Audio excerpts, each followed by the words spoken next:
Hi friends, మహాతో అమ్మమ్మ వంటలు. ఈరోజు నేను బచ్చల కూర శనగపప్పు పులుసు కూర చేస్తున్నా అండి. చూడండి, చాలా బాగుంటుందండి. ఇది 4 ఉల్లిపాయలు 3 ఉల్లిపాయలు తీసుకున్నా అండి, పెద్ద ఉల్లిపాయలు. ఇప్పుడు వచ్చేసి మెజర్ చేసుకుంటున్నా అండి.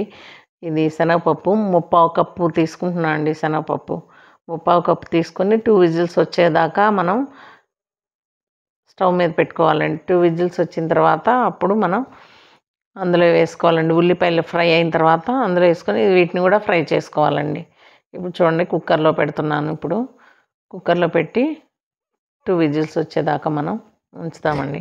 ఈ లోపల మనం ఆనియన్స్ కోసుకుందామండి. ఆనియన్స్ చాపర్లో చాలా ఈజీగా చాప్ అవుతాయి కదండి, అందుకోసమని ఆనియన్ చాపర్లో చాప్ చేస్తున్నా అండి. అసలు ఎంత బాగా వస్తాయంటే, ఇప్పుడు వీటిని నేను పులుసులకి ఏ పులుసు చేసినా కానీ ఆనియన్ కట్టర్తోనే నేను చేసుకుంటాను అండి. ఈ ఆనియన్ కట్టర్ ఉపయోగించుకుంటాను, చక్కగా మంచిగా వస్తాయి. మనకు కొయ్యాలంటే చాలాసేపు పడుతుంది కదండి, అందుకోసమనే నేను ఇది ఉపయోగిస్తాను అండి. వర్కింగ్ ఉమెన్స్కి ఈజీగా చేసుకోవడానికి ఉపయోగపడుతుంది. ఎక్కువ ఉల్లిపాయలు కావాలంటే ఖచ్చితంగా నేను దీన్ని ఉపయోగిస్తాను. అవన్నీ కోసుకొని పక్కన పెట్టుకొని ఒక 5 పచ్చిమిర్చి తీసుకొని వాటిని కూడా కోసుకొని అక్కడ పెట్టుకోవాలండి. అయితే ఇప్పుడు నేను ఇది చింతపండు పులుసు పోస్తా అండి, కానీ చింతపండు పులుసు పోసుకోవచ్చు. ఇంకా చింతకాయలు తొక్కు చేసి పెట్టుకుంటారు కదండి, నిల్వ తొక్కు చేసి పెడతారండి. అదైతే ఇంకా బాగుంటుందండి, అమోఘంగా ఉంటుంది. ఒకసారి మీరు ట్రై చేసి చూడండి. మీ ఇంట్లో ఉంటే కనుక చింత తొక్కుతో పులుసు పోసి చూడండి, చాలా బాగుంటుంది ఇది. ఇప్పుడు బచ్చల కూర కోసుకుంటున్నాను అండి. దీన్ని కడుక్కొని పక్కన పెట్టుకొని అందులో వేస్తానండి. ఇవన్నీ వేగిన తర్వాత అప్పుడు అందులో వేస్తానండి. బచ్చల కూర కోసానండి, అది నీళ్ళల్లో పోసి అక్కడ పెట్టాను. ఇప్పుడు పాన్ తీసుకొని నూనె వేసి జీలకర్ర ఆవాలు వేసుకొని చిటపట్లాడిన తర్వాత పచ్చిమిర్చి వేస్తానండి. పచ్చిమిర్చి వేగిన తర్వాత ఇప్పుడు ఉల్లిపాయలు వేసుకోవాలండి. ఉల్లిపాయలు ఫ్రై అయిన తర్వాత అప్పుడు గోల్డెన్ కలర్లోకి వచ్చిన తర్వాత అల్లం వెల్లుల్లి పేస్టు, కరివేపాకు, కొత్తిమీర కూడా వేసుకోవచ్చండి అవైలబుల్గా ఉంటే. నేను ఇప్పుడు మాత్రం ఇంతవరకే వేస్తున్నా అండి.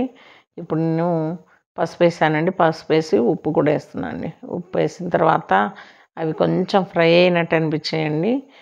కొంచెం ఫ్రై అయిన తర్వాత మనం ఇప్పుడు చూడండి కరివేపాకు వేస్తున్నాను. కరివేపాకు వేసిన తర్వాత అప్పుడు మనం అల్లం వెల్లుల్లి పేస్ట్ వేసుకొని అది పచ్చివాసన పోయిన తర్వాత అప్పుడు మనం శనగపప్పు వేయాలండి. శనగపప్పు కూడా కొంచెం వేగితే, ఆయిల్లో వేగితే చాలా బాగుంటుంది. 1 స్పూను అల్లం వెల్లుల్లి పేస్ట్ వేసానండి. అది కొంచెం ఫ్రై అయిన తర్వాత, అంటే పచ్చివాసన పోయిన తర్వాత ఇప్పుడు మనం పచ్చివాసన పోయిందండి. ఇప్పుడు మనం ఇది వేసుకుందామండి, శనగపప్పు వేసుకుందాం. శనగపప్పు వేసుకున్న తర్వాత అవి కొంచెం వేగనిచ్చాక అప్పుడు మనం బచ్చల కూర వేయాలండి. ఇవ్వండి, చింతపండు తీసుకున్నా అండి, ఒక ఉల్లిపాయ సైజ్ అంత చింతపండు నానబెట్టుకున్నా అండి. ఇప్పుడు చూడండి, బచ్చల కూర వేసి బచ్చల కూర ఉడికిన తర్వాత ఫ్రై అయిన తర్వాత మనకు తెలిసిపోద్దండి. మూత పెట్టి కాసేపు ఉంటే ఫ్రై అయిపోతుందండి. అయిన తర్వాత అప్పుడు పులుసు పోసుకుందాం. ఇప్పుడు ఫ్రై అయిపోయిందండి, మనం పులుసు పోసుకుందామండి. మీకు తెలిసిపోతుందండి ఎంత పులుసు పోసుకోవాలి. ఈ కన్సిస్టెన్సీ వచ్చేదాకా పోసుకోవాలండి పులుసు. ఇప్పుడు మనం దీంట్లో ఉప్పు సరిపోలేదండి, నేను కొంచెం వేసుకున్నా. మళ్ళీ ఇప్పుడు చూడండి, మెంతిపొడి వేసానండి, ఇంగువ కూడా వేసానండి. ఇప్పుడు మళ్ళీ ఇప్పుడు ఇష్టం ఉన్న వాళ్ళు బెల్లం వేసుకోవచ్చండి. మేము బెల్లం వేసుకుంటామండి. మీ ఇష్టమైతే బెల్లం వేసుకోండి, లేకపోతే లేదండి. ఇప్పుడు చూడండి, మంచిగా ఉడికిపోయింది కదండి. పైన మొత్తం కూడా ఆయిల్ లేయర్ వచ్చిందండి. ఇప్పుడు ఈ టైంలో బంద్ చేసుకోవచ్చండి.